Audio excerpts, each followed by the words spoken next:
All right, so the first refactoring of this code will be to pull out this decision and use inheritance to extend this payment processor class and create concrete classes for the various types. So we'll do that, and we'll start with getting rid of this code and implementing extensions to the payment processor.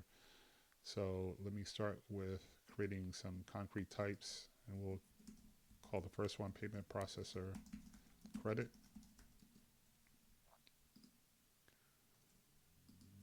And for now, we'll just deal with the display. So we're going to be extending the payment processor.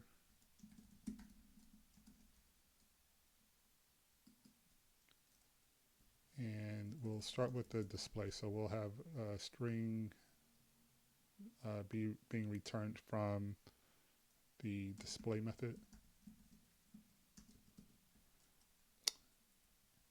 We also want to create a constructor here. We won't use this constructor, but we'll create it, and then we'll come back to it in a minute or in a few minutes.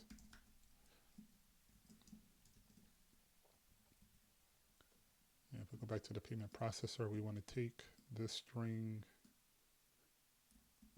and plop it into here.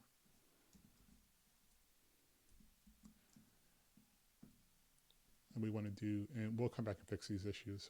We want to do a similar thing with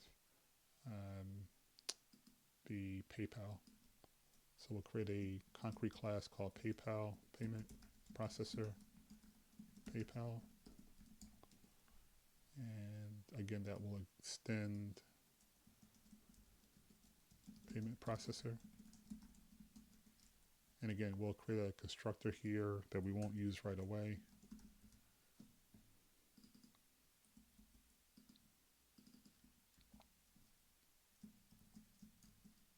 And then we'll handle our display method. And what we're doing here is we're making an assumption that the display needs to be handled by the subclasses or the concrete implementations.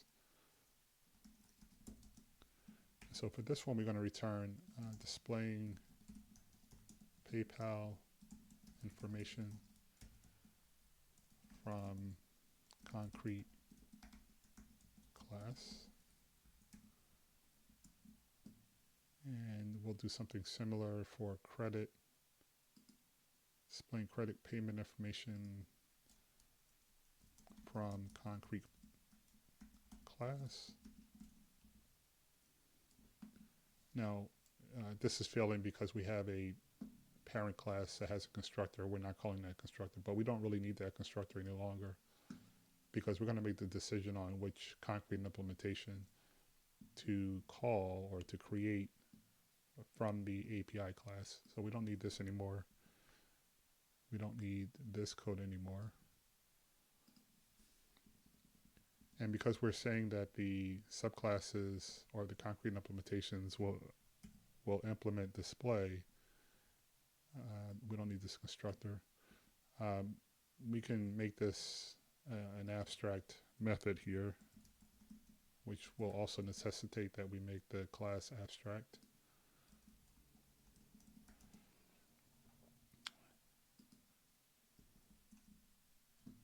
Okay, and so our concrete classes now should look pretty good. This is our PayPal class, our credit class.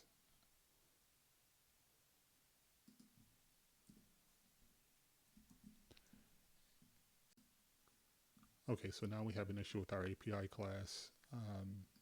So let's go back there, and we're kind of expecting our API class to use the payment process constructor that we set up with the parameter.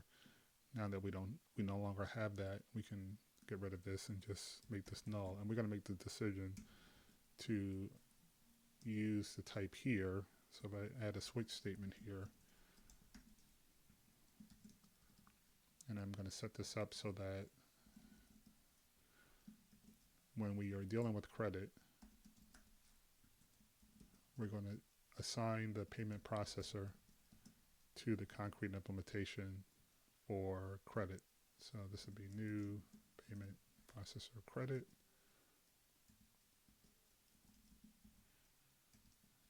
similarly for PayPal, we'll do something, and we'll use PayPal here.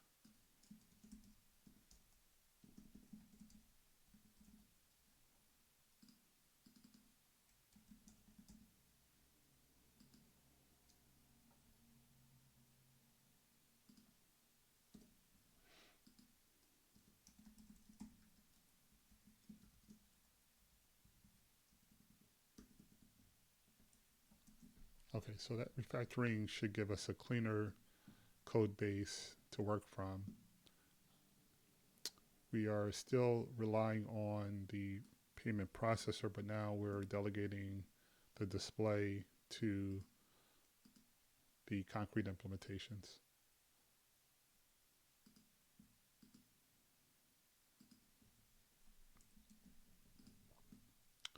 And this should still work. So if I go into my browser again and run credit, now we're showing that we're displaying information from the concrete classes. If I do this PayPal, we should see a similar message for PayPal. Okay, so this kind of gets us a bit better in terms of the code organization and our handling of, you know, the display method in a way that's a lot more maintainable and begins to get us on the path to this principle around solid, in particular the O principle for open. You know, your code should be open for extension but closed for modification. So that's the nature of the open close principle, and we're starting to work toward that with this. All right, so say we have another requirement to do validation using this 3-digit value that's on credit cards or debit cards called CBB. And that's our new requirement around validation. And so we have a couple of different ways we can deal with that. One might be simply to just say validating payment information using CBB. And, you know, obviously doing it here will have implications for all of the concrete classes. So if I do credit, this is fine because credit cards typically have the CBB value.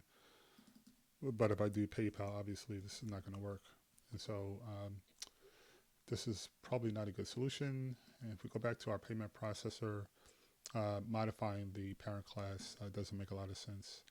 A couple of different approaches also could be to override the validate method within the subclasses, or have another interface for validate and then have implementations of that interface, similar to what we're doing with the display. The problem with the both inheritance through subclass override or the interface and implementations just for validate, at least in a way that typically you might think about doing that, is that it kind of doesn't foster a lot of flexibility, right? So our goal is to implement the open-close principle in a way that this design is open for extension but closed for change, and also be able to have flexibility in the validate